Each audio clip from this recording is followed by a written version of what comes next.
Good time से friends.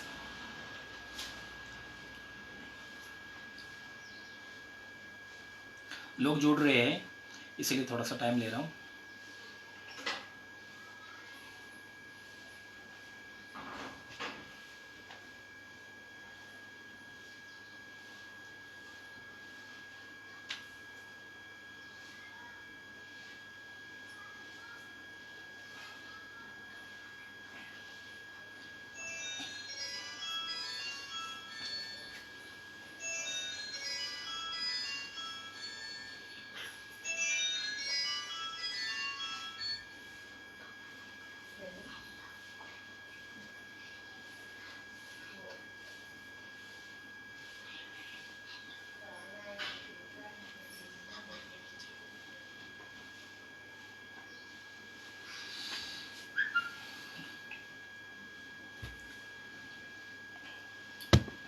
जी हाँ दोस्तों, सबके लिए फिर से गुड टाइम सी। ज़्यादा टाइम ना लेते हुए मेरा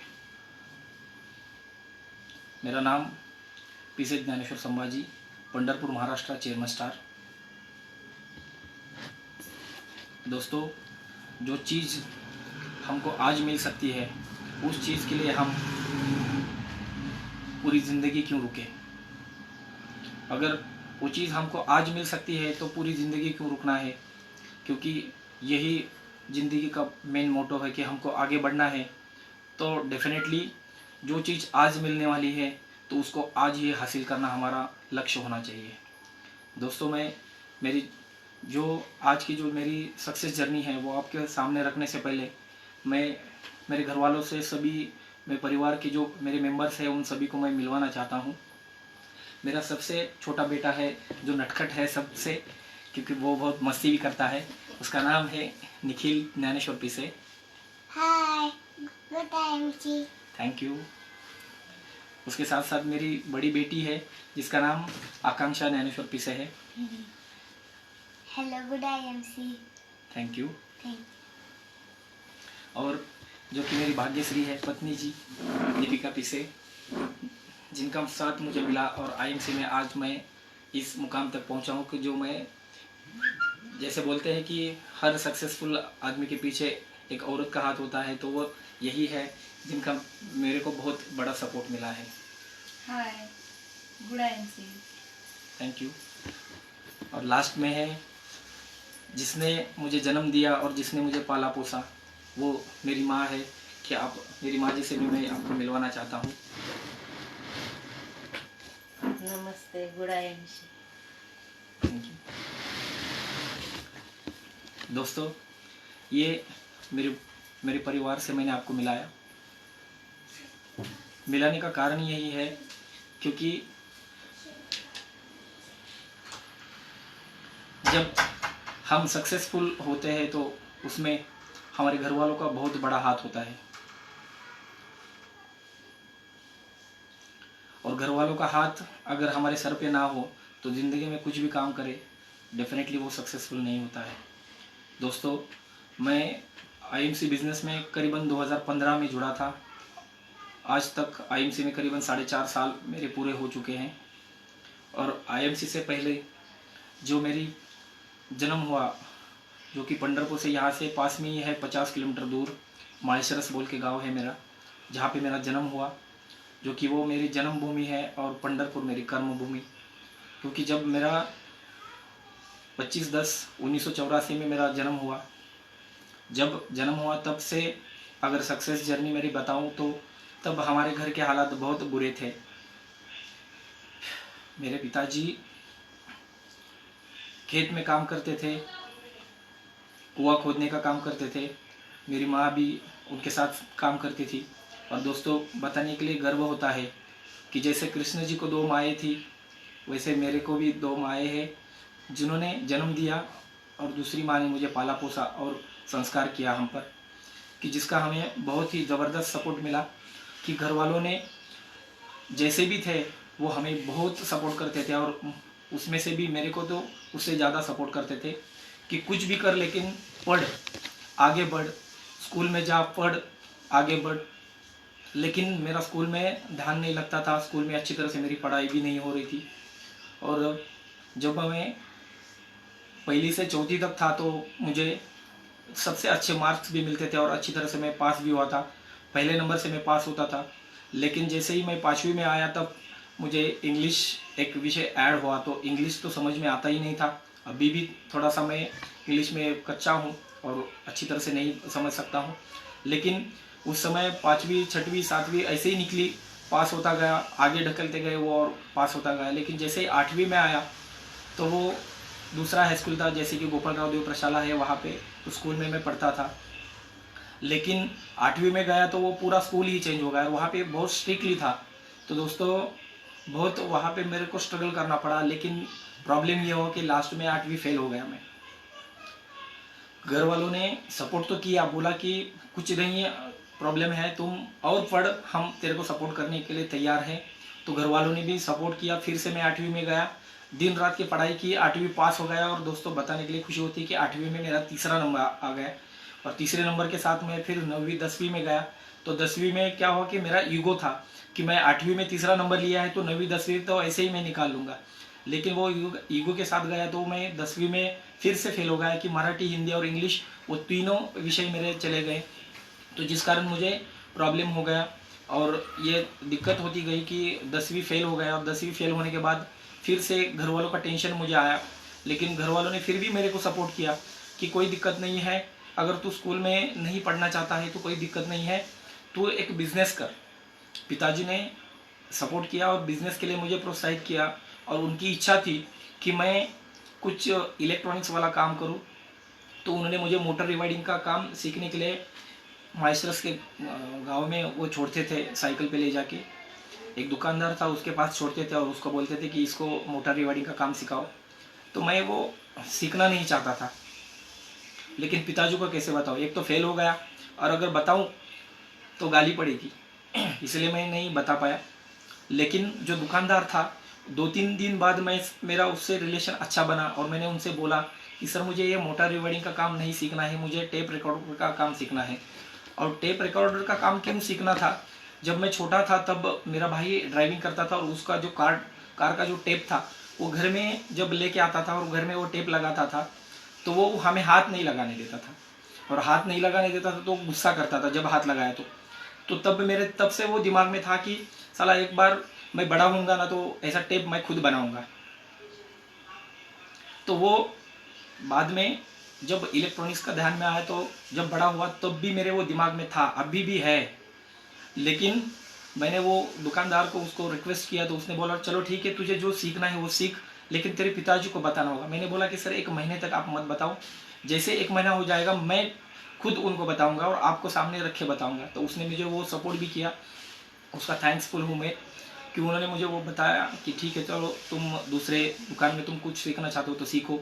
तो वहाँ से पास में ही दूसरा एक इलेक्ट्रॉनिक्स का दुकान था जहाँ पे प्रशांत पंचवाग जी बोल के हैं, उनका दुकान था। तो उनके शॉप में मैं इलेक्ट्रॉनिक्स का काम सीखने के लिए गया। तो वहाँ पे मेरे को एक अच्छा दोस्त मिला जिसका नाम था सागर पवार।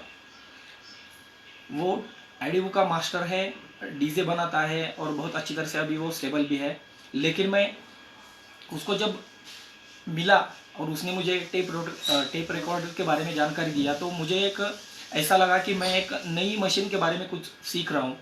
लेकिन वो भी उसने इतनी अच्छी तरह से सीखा और मैंने भी इतनी अच्छी तरह से सीखा कि दोस्तों मैं बताना चाहता हूँ कि टेप रिकॉर्डर बनाने के लिए मैंने खाली 2 दिन में सीखा।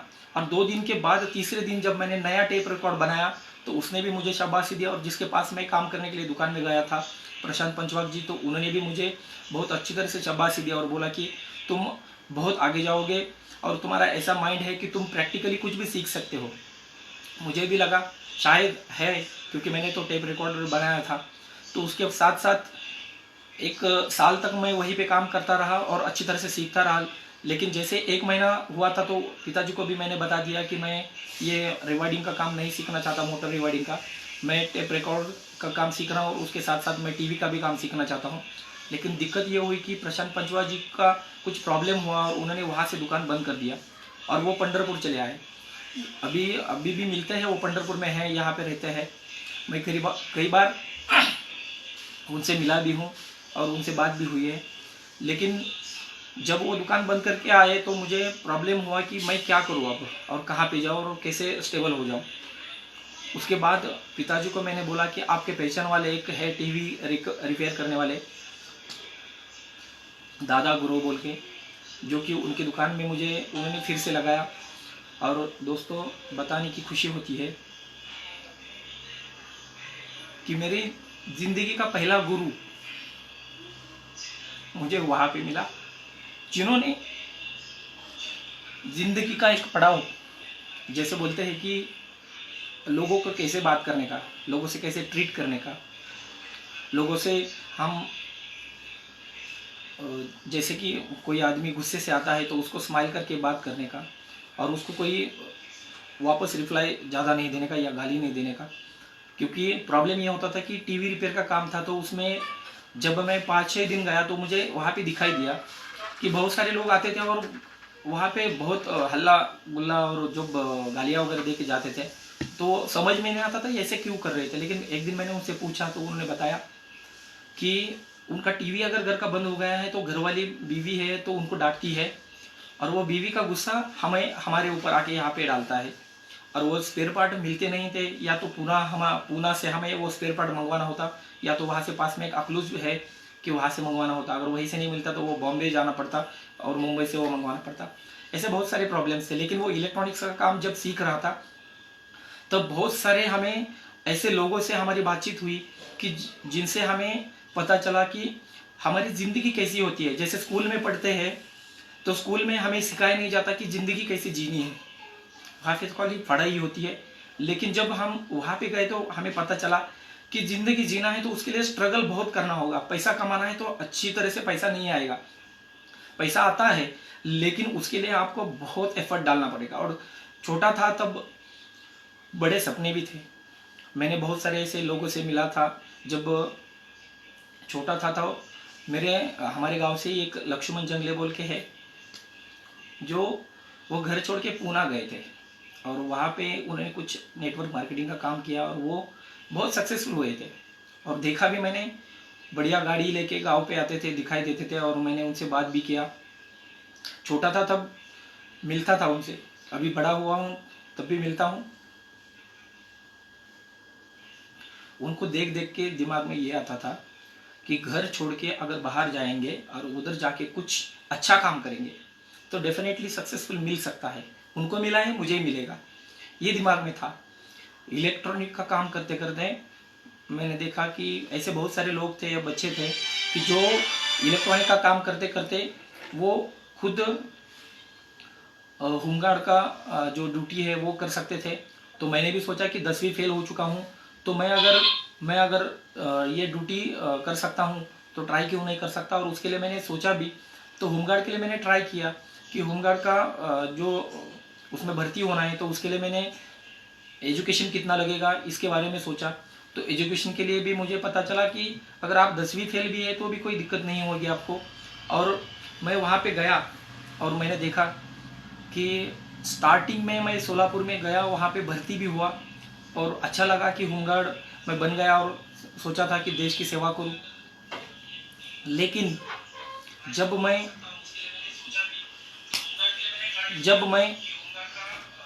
होमगार्ड का ड्यूटी के लिए मैं माहेश्वरम से पंढरपुर आया, तो पंढरपुर आने के बाद मुझे मेरा ड्यूटी लगा मंदिर के पास में, जो कि मंदिर का जो एक दर्शन मंडप है, वहाँ पे तीसरे मंजिल पे मेरा पहला ड्यूटी था। यहाँ पे पंढरपुर में आने के बाद वहाँ पे भी बहुत बड़ी यात्रा थी, वो आषाढ़ की यात्रा थी, उसके लिए बंदोबस्त के लिए आया था। और तब का मैं क्यों बता रहा हूँ दोस्तों, तो वो बताने के लिए बहुत ज़रूरी है क्योंकि मेरी लाइफ पार्टनर मुझे उसी 3 नंबर के उस ब्लॉक से मिली है। क्योंकि वहाँ पे जब बंदोबस्त के लिए गया था तो मेरे साथ में वो भी थे वहाँ पे बंदोबस्त के लिए। पहली बार उनसे मिला था, कुछ बोला नहीं था, पेपर पढ़ता था, जो कि मैं पेपर वहाँ पे लेके जाता था ड्यूटी के लिए। तो ड्यूटी का हमारा एक रात का पूरा ड्यूटी होता था और दिन में 6 घंटे का था, यानी कि 6 घंटे दिन में और रात में 12 घंटे। एक दिन छोड़ के हमें जो टाइम मिलता था उसमें जो कि ड्यूटी बनता था। लेकिन क्या होता था कि रात को 12 बजे के बाद मंदिर बंद हो जाता था, तो उनको घर छोड़ने के लिए कौन नहीं था हमारे साथ में। लेकिन उन्होंने मुझे रिक्वेस्ट किया कि आप मेरे को घर को छोड़ने के लिए चलिए। तो मेरे पास एक स्प्लेंडर गाड़ी था, तो मैं वो गाड़ी पे बिठा के उनको लेके गया, वहाँ पे घर पे छोड़ा और उनको भी अच्छा लगा। तो वैसे ही मिलते मिलते हम आगे बढ़ते गए और हमारा जो ज़िंदगी का सफ़र बढ़ता गया।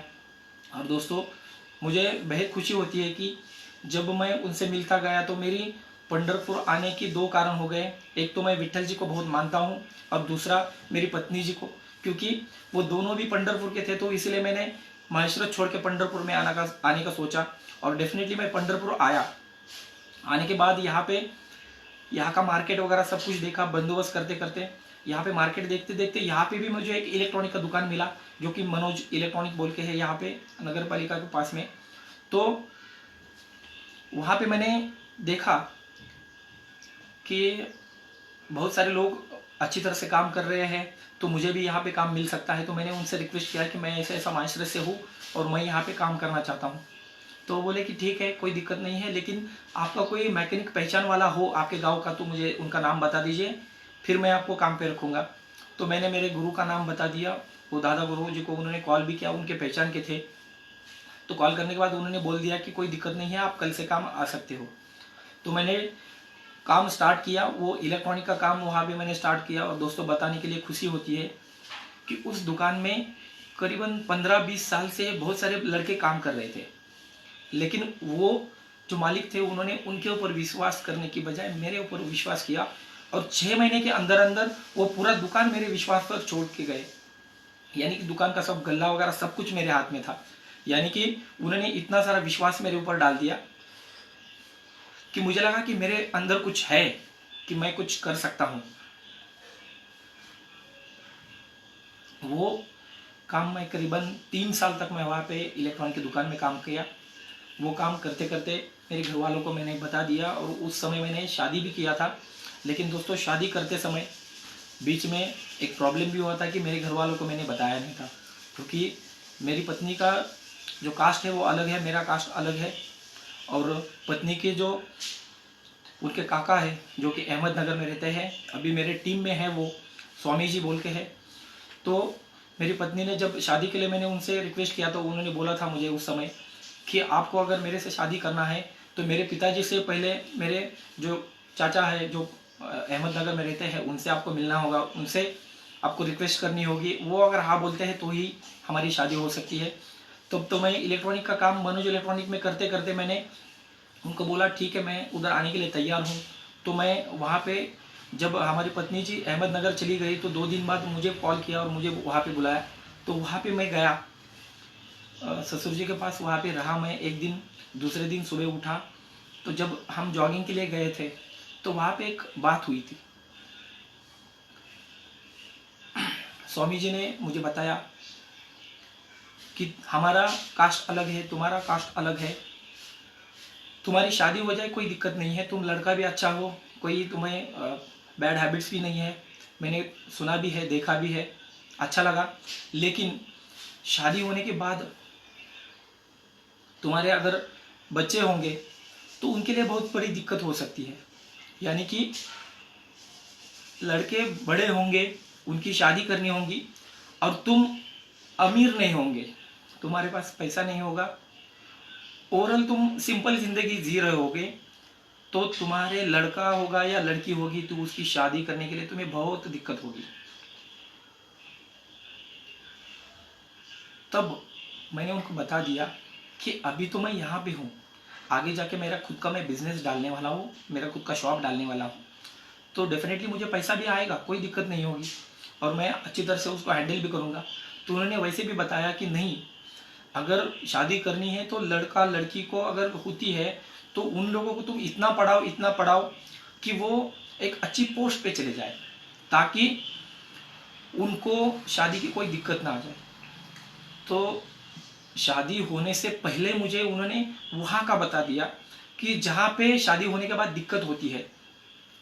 तब मैंने उनसे एक प्रश्न भी नहीं किया, लेकिन उनसे मैं खाली आंसर दिया कि मैं अब यहाँ पे हूँ, लेकिन जब मेरी शादी के 25 साल पूरे होंगे, डेफिनेटली मेरे पास मेरा घर गाड़ी बंगला जो मेरे सपने हैं वो पूरे होंगे, मेरा लड़का लड़की जो होगी तो उन लोगों को मैं जहाँ पे वो सीखना चाहते हैं वहाँ पे भेजूंगा, देश विदेश हो या कहीं पर भी हो, मैं उनको भेजने के लिए डेफिनेटली तैयार हूँ। वो विज़न मैंने वहाँ पे तैयार किया, वो मेरा जो गोल है तो वहीं से मेरा सेट होना शुरू हुआ।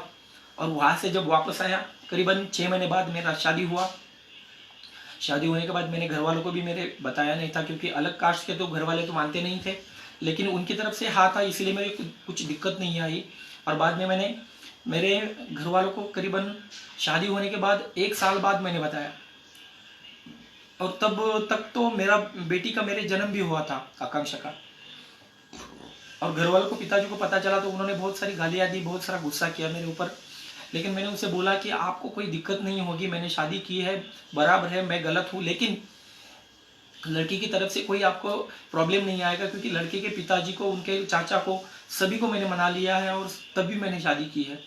और दोस्तों, मैं बताने में बहुत खुश रहता हूँ कि आपको मैं बताना चाहता हूँ कि जब मेरे पिताजी ने मुझे एक्सेप्ट किया तो मेरी ज़िंदगी का सब जो प्रॉब्लम था वो ख़त्म हो गया, क्योंकि पिताजी ने मुझे सपोर्ट भी करना शुरू किया। मुझे अगर कुछ पैसे की ज़रूरत होती तो भी वो पैसे देते थे मुझे। लेकिन जो वो स्ट्रगल कर रहे थे, वो खुद काम कर रहे थे खेती में, लेकिन तब से वो काम ही कर रहे थे, क्योंकि उनका काम तो ख़त्म ही नहीं हुआ था, वो टोटली उनका काम चल ही रहा था। लेकिन जब मैं टीवी रिपेयर का काम करता था तो उससे जो आमदनी आ रही थी वो अच्छी तरह से नहीं आ रही थी, क्योंकि करीबन 5-6 हज़ार रुपये हर महीना मिल रहे थे। वो बढ़ते बढ़ते 7-8 हज़ार तक गए, लेकिन उससे आगे नहीं बढ़ रहा था। और होमगार्ड का जो बंदोबस्त है, वो जो ड्यूटी कर रहा था, वो तो ड्यूटी हर साल में करीबन 70 से 80 दिन मिलता था खाली, और उसका पे आउट भी तब उस समय मेरे को लगता है कि करीबन 175 रुपीज़ था पर डे का, यानी कि उतना पैसा भी नहीं मिल रहा था। और घर चलाने के लिए तो पैसे की बहुत ज़रूरत होती है। जब हम बेटी हुई तब तो और हमारी जिम्मेदारी बढ़ गई। और जो ससुर जी के जो भाई है, उन्होंने, जो स्वामी जी है, जो उन्होंने मुझे बताया था कि शादी होने के बाद तुम्हारा अगर लड़का लड़की हो जाती है तो उसका प्रॉब्लम होगा, तो वो आज भी मेरे दिमाग में रहता है। मैंने इलेक्ट्रॉनिक का काम करते करते, मैंने होमगार्ड का काम करते करते बहुत सारा पैसा कमा लिया। करीबन 1.5 लाख रुपए तक मैंने पैसा कमा लिया। और 1.5 लाख रुपए कमाने के बाद मैंने सोचा कि मेरा खुद का एक दुकान मैं डाल दूँ। और मैंने एक पत्रिका, एक शॉप बनाया, और यहाँ पे भोसले चौक में मेरा शॉप है। और जो कि मेरे ससुर जी के पहचान वाले हैं, पवार जी बोल के है, जो पवार जी ने उनके दोस्त है, जो कि यहाँ पे पंढरपुर के है, किरण भोसले जी। तो उनको उन्होंने रिक्वेस्ट किया कि ऐसा ऐसा एक लड़का है और वो टीवी शॉप का दुकान डालना चाहता है, और आपका यहाँ पे भोसले चौक में जगह है, तो आप उनको शॉप डालने के लिए वो जगह दे दीजिए। तो मेरे ऊपर मेरे ससुर जी के दोस्त का, और जो कि किरण भोसले जी का बहुत उपकार है मेरे ऊपर, कि उन्होंने मुझे वहाँ पे शॉप डालने के लिए जगह दिया। और मैंने वहाँ पे इलेक्ट्रॉनिक का शॉप डाल दिया और इलेक्ट्रॉनिक का काम स्टार्ट कर लिया। और इलेक्ट्रॉनिक का शॉप बनाने के लिए करीबन 40,000 रुपये खर्चा आया था, और मेरे पास करीबन 80-90 हज़ार मेरे पास था।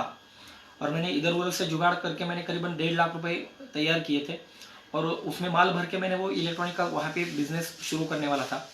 तब से मैंने उसमें प्रॉब्लम ये हुआ कि मेरे भाई को पैरालिस हुआ, और पिताजी मेरे भाई को अच्छी तरह से उनका रिलेशन नहीं था, क्योंकि भाई मेरा शराब पीता था, नॉनवेज खाता था। तो वो शराब और नॉनवेज के कारण उसका प्रॉब्लम ये हुआ कि उसको पैरालिस हो गया। और पिताजी ने बोला कि मैं तो खर्चा नहीं करूँगा, लेकिन मेरे पास तो करीबन 1-1.25 लाख रुपए तक था। तो मैं सोचा कि चलो ठीक है, भाई है तो उसको ठीक करना मेरा कर्तव्य बनता है। मैं गया, हॉस्पिटल देखा, तो करीबन 3 दिन में मेरा वो पैसा ख़त्म हो गया। लेकिन तब भी मैंने हारा नहीं, उसका जान तो बच गया, लेकिन वो अभी भी अपंग है, पैरालिस में है। लेकिन पिताजी ने बाद में बोला कि तुमने उसको बचाया ही क्यों? लेकिन फिर भी मैंने बोला कि हमारा भाई है तो हमारा कर्तव्य बनता है, तो उसको बचाना है। तो फिर बाद में पिताजी ने भी बोला चलो ठीक है, तुमने किया सो अच्छा किया। लेकिन मेरा इलेक्ट्रॉनिक का बिजनेस रुक गया था, क्योंकि मैं स्टार्ट काम करने से पहले ही शॉप तो डाल दिया, उसका रेंट भी शुरू हो गया, लेकिन प्रॉब्लम ये हुआ कि मेरे को बिजनेस स्टार्ट ही नहीं हो पाया मेरा। लेकिन बाद में मैंने सोचा कि चलो स्पेयर पार्ट नहीं है, कोई बिजनेस हम वैसे ही करेंगे, जितना हो सकता है करेंगे। फिर मैंने वो इलेक्ट्रॉनिक का शॉप भी खोलना शुरू कर दिया। भाई को तो घर से हॉस्पिटल से डिस्चार्ज दिया था और वो घर पे लेके गए थे। तो उस समय मुझे उधर का टेंशन नहीं था, उसको जो हॉस्पिटल की जो औषधियाँ थी तो उसको तो शुरू थी और वो अच्छी तरह से उसका प्रोग्रेस चल रहा था। लेकिन उसको डॉक्टर ने बोल दिया था कि उसका सीधा जो क्लियर है वो नहीं हो सकता है, अपन को हमेशा के लिए वैसा ही रहेगा।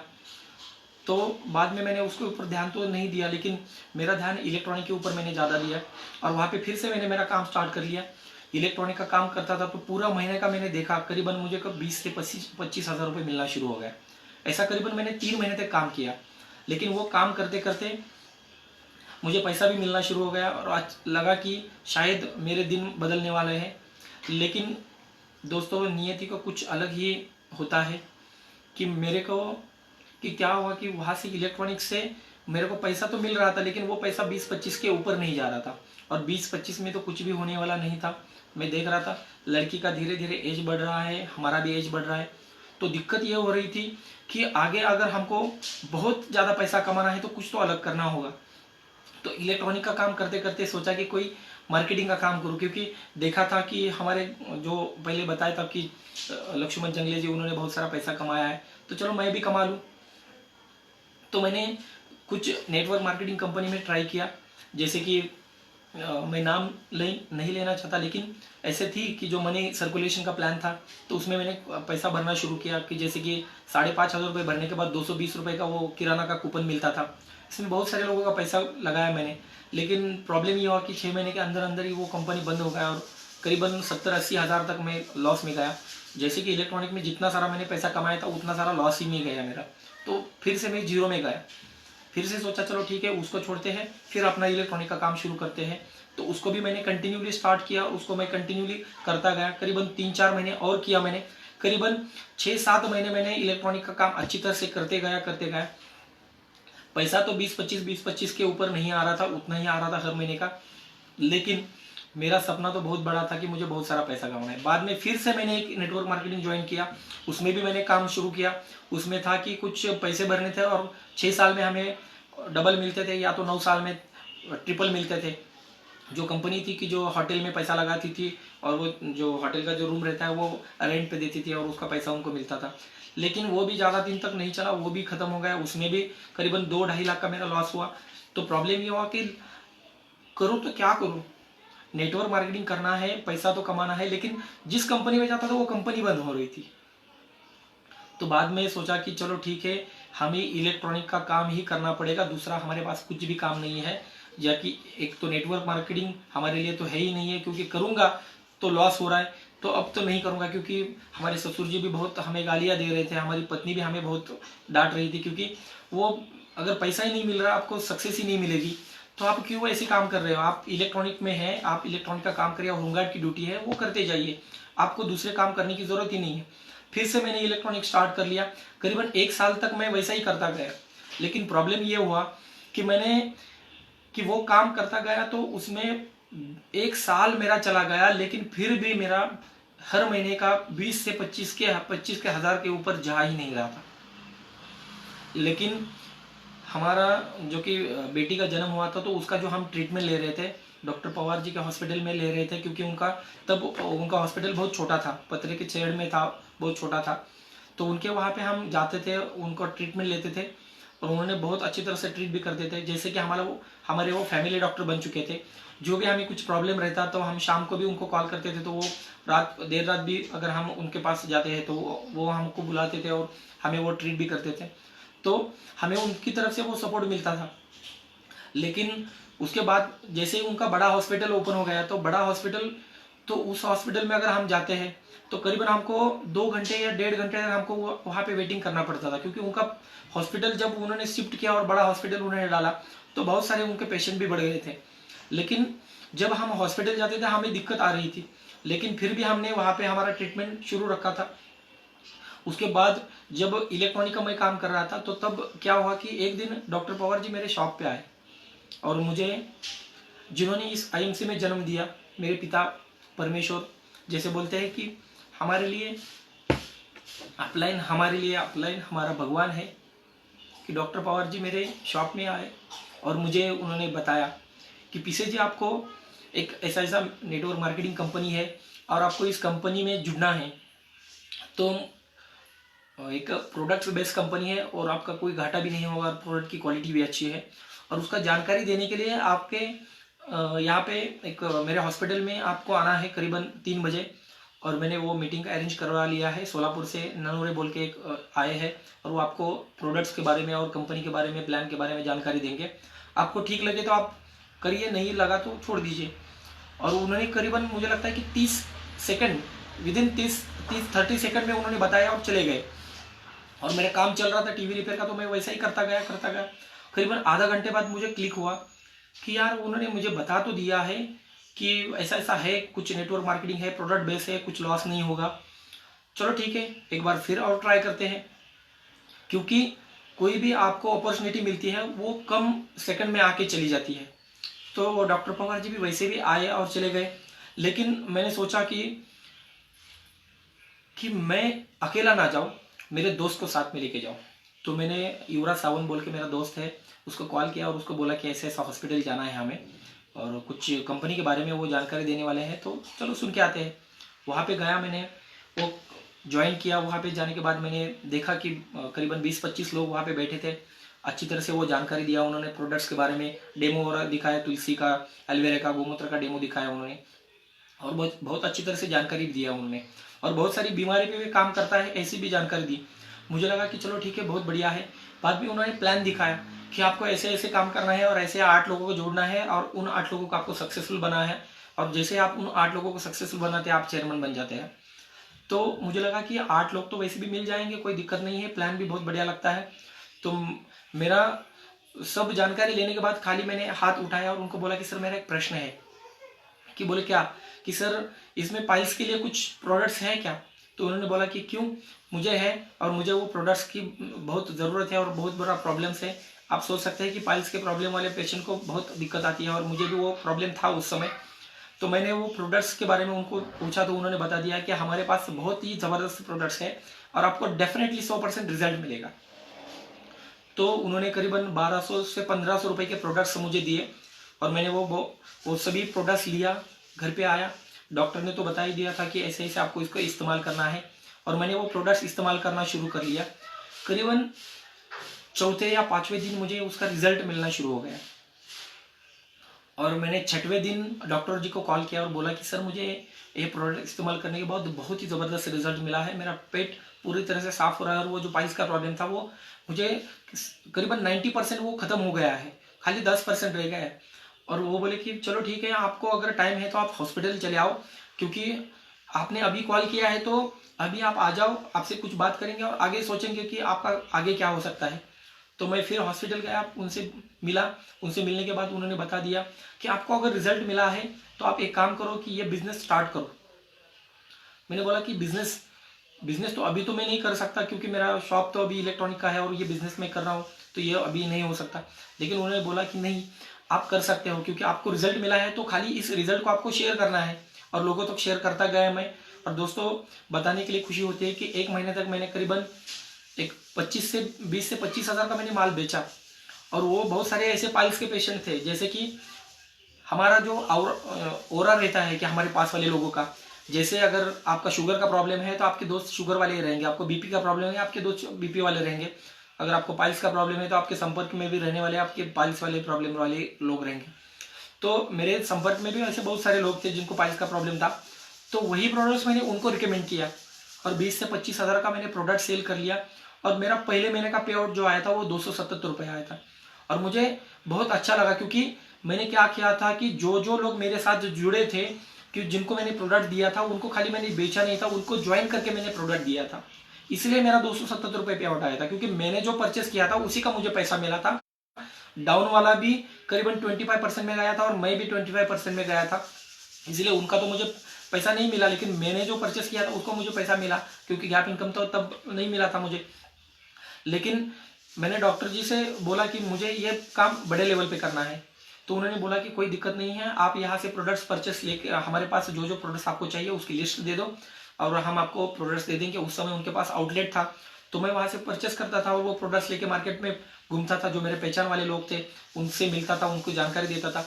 मैं ज़्यादातर उस समय मैं हेल्थ केयर के प्रोडक्ट्स ज़्यादा नहीं बेचता था, लेकिन उसमें पाइल्स का जो पेशेंट आता है उसको मैं डेफिनेटली देता था, क्योंकि मुझे रिजल्ट मिला था तो मेरा कॉन्फिडेंस लेवल एकदम हाई था, तो इसलिए मैंने कोई दिक्कत नहीं आया। तो मैं वो प्रोडक्ट्स देता गया। उसके साथ साथ ब्यूटी केयर के प्रोडक्ट्स मैंने रिकमेंड किए ज़्यादातर। मैंने घर में भी प्रोडक्ट इस्तेमाल करना शुरू किया। जो आईएमसी के प्रोडक्ट्स हैं जो मैंने घर में इस्तेमाल करना शुरू किया तो उसका भी मुझे फायदा हुआ।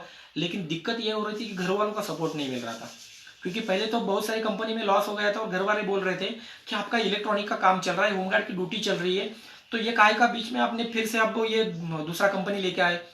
तो एक दिन तो ऐसा भी हो गया कि हॉस्पिटल में गया था उनको लेके, तब उन्होंने डॉक्टरों को ही डांटा कि आपने ऐसा क्यों किया, आपको क्या कुछ प्रॉब्लम है क्या, कि मेरा पति अच्छी तरह से काम कर रहा है इलेक्ट्रॉनिक का और होमगार्ड का ड्यूटी कर रहा है और आपको कुछ काम नहीं है, आपने इनको फिर से दूसरे एक मार्केटिंग कंपनी में ज्वाइन करवा लिया। अगर हमारा अच्छी तरह से गुजारा भी नहीं हो पा रहा है और आप ऐसे प्रॉब्लम्स कर रहे हैं, तो उन्होंने भी उनको समझाया, लेकिन उनको समझ में नहीं आया। दोस्तों, लगता है कि हमारा लॉस ना हो, इसलिए उन्होंने मुझे ये बोला था कि आप मार्केटिंग मत करो, आप जो है उसी में आप खुश रहो। लेकिन मैंने सोचा कि नहीं, मुझे मार्केटिंग तो करना ही है, पैसा बहुत सारा कमाना है। शुरुआती दौर पे मुझे घर वालों का कुछ भी सपोर्ट नहीं मिल रहा था, लेकिन फिर भी मैं कर रहा था। करीबन मैं पहले महीने में 277 मिला था, दूसरे महीने में 30 ही रुपये आया था क्योंकि कम था मेरा सेल। तीसरे महीने में करीबन 900 रुपये आया था, चौथे महीने में 1900 रुपये आया। लेकिन 4 महीने तक मैं वो जो काम कर रहा था, मैं फुल टाइमली नहीं कर रहा था, शॉप भी देख रहा था, होमगार्ड का ड्यूटी भी देख रहा था और आईएमसी भी कर रहा था। लेकिन 5वें महीने में क्या हुआ कि मेरे डाउन में डॉक्टर पवार जी ने जो लोग जोड़े थे, तो उनमें से एक रोकड़े महाराज जी थे, तो उन्होंने बहुत बढ़िया काम किया था कि उन्होंने डॉक्टर पवार जी के पास से करीबन 20-25 तुलसी के बॉक्स लेके गए थे और उन्होंने बेचा था तुलसी। तो उनके सेल के कारण मैं 35 में चला गया था। और डॉक्टर पवार जी ने मुझे बोला कि पीछे जी, अगर आप साइड को 30,000 बिजनेस वैल्यू करते हो तो आप डेफिनेटली सिल्वर बन सकते हो। तो मैंने बोला कि सर 30,000 बिजनेस वैल्यू के लिए कितने का माल बेचना होगा? उन्होंने बोला करीबन 70,000 का माल बेचना होगा। चलो ठीक है सर, मैं 100% ट्राई करूंगा। तो मैंने क्या किया कि उस समय मैंने मेरा दुकान बंद कर दिया, कि उस महीने में मैंने टोटली दुकान बंद कर दिया और मैंने मार्केट में फुल टाइम उतरा और फुल टाइम में काम करता गया। डेफिनेटली उस महीने में मेरा 27,000 बिजनेस वैल्यू हुआ, 3,000 बिजनेस वैल्यू कम था। मैंने डॉक्टर पवार जी से रिक्वेस्ट किया कि सर मुझे 3,000 बिजनेस वैल्यू कम है, अगर आपकी तरफ से मुझे मिलता है तो मैं अगले मंथ में आपको वो 3,000 बिजनेस वैल्यू का प्रोडक्ट्स भी मैं लेके जाऊंगा। तो उन्होंने नहीं बोला, मैं ऐसा नहीं कर सकता, आपको पैसा लेके आना होगा, क्योंकि आपको पैसा मिलेगा तो ही मैं वो करूंगा। लेकिन फिर से मैंने उनको 2-3 बार रिक्वेस्ट किया तो उन्होंने बोला कि आपको 3,000 बिजनेस वैल्यू की कौन से प्रोडक्ट चाहिए बोलो। मैंने वो प्रोडक्ट्स घर में जो लगते हैं वो प्रोडक्ट्स परचेस कर लिए और वो मेरा सिल्वर मेंटेन कर लिया। दोस्तों, बताने में खुशी होती है कि मेरा उस महीने का पे आउट आया था 11,000। जो 11,000 का पे आउट आया, वो पे आउट मैंने लिया और घर वालों के हाथ में देना उनको दिखाया कि ये देखो मेरा 11,000 रुपये का आईएमसी में पे आउट आया है। तो उन्होंने उसको भी इग्नोर किया। उन्होंने बोला कि नहीं, आप इलेक्ट्रॉनिक में 20 से 25,000 रुपये कमा रहे हो, होमगार्ड का भी कुछ पैसा आ रहा है, आप क्यों ऐसे कंपनी के पीछे पड़ रहे हो? 10-12 हज़ार से कुछ नहीं होता है, आप मत करो ऐसा काम। लेकिन फिर भी मैं डटा रहा, क्योंकि मुझे पता था आईएमसी से डेफिनेटली पैसा मिलेगा, डेफिनेटली मिलेगा पैसा। लेकिन दूसरे महीने भी सिल्वर मेंटेन हुआ, करीबन 11,500 का पे आउट आया था। तीसरे महीने भी सिल्वर मेंटेन किया, 13,000 का पे आउट आया था। करीबन चौथे महीने ऐसा करते करते टोटली मैं 11 महीने मैंने सिल्वर मेंटेन किया।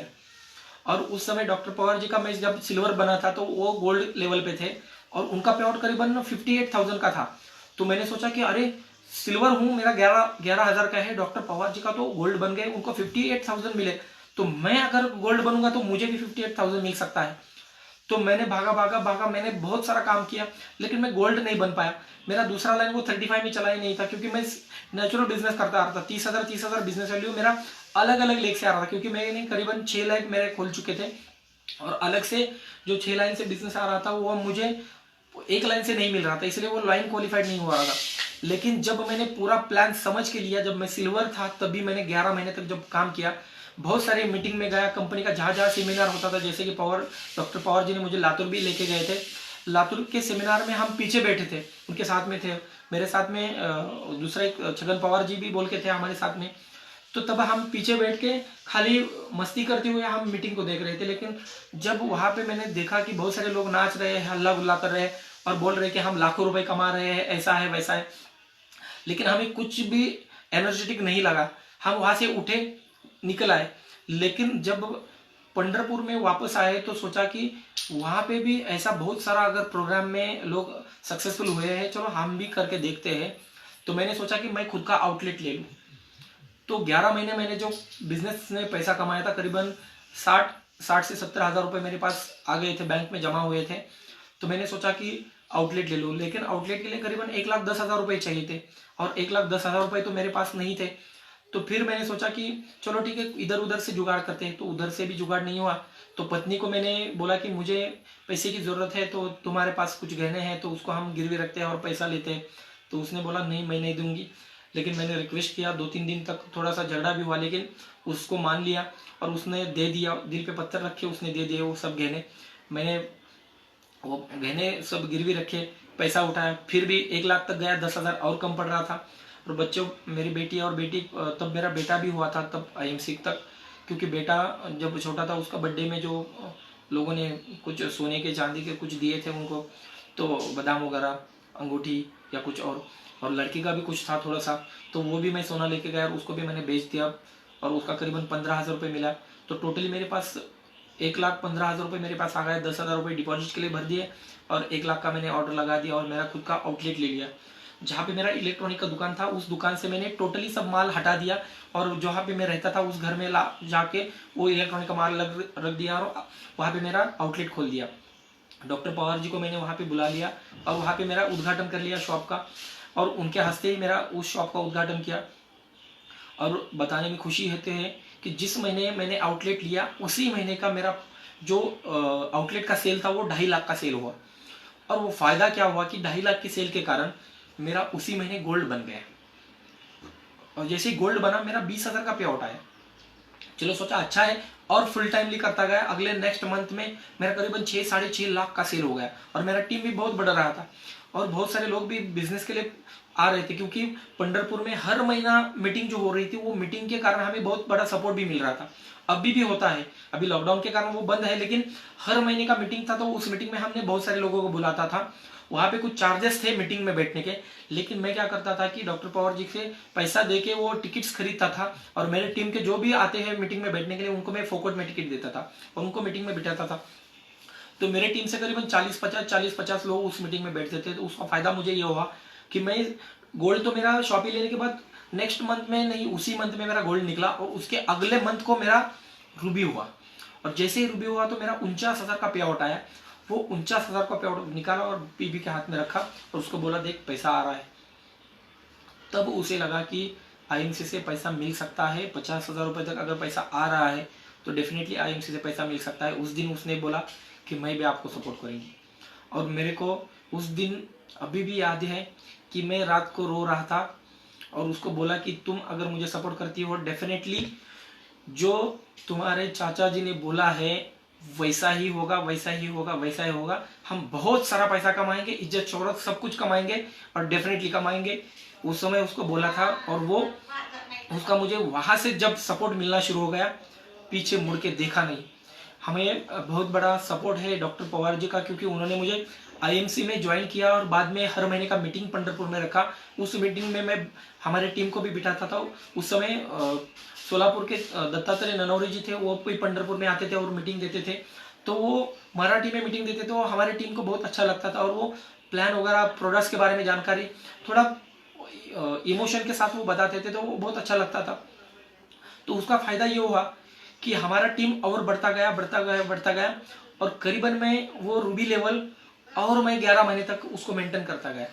यानी टोटल मेरा अगर जर्नी देखूं तो मैं सिल्वर 11 महीना मेंटेन किया, रूबी 11 महीना मेंटेन किया, 1 महीना गोल्ड मेंटेन किया।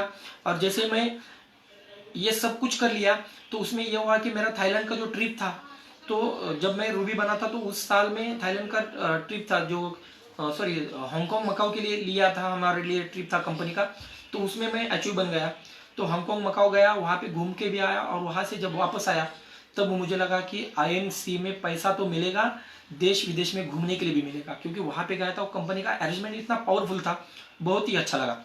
वहाँ पे आने के बाद दिल्ली में एक प्रोग्राम था और दिल्ली का इंदिरा गांधी स्टेडियम में प्रोग्राम था। तो उस प्रोग्राम में हम गए थे।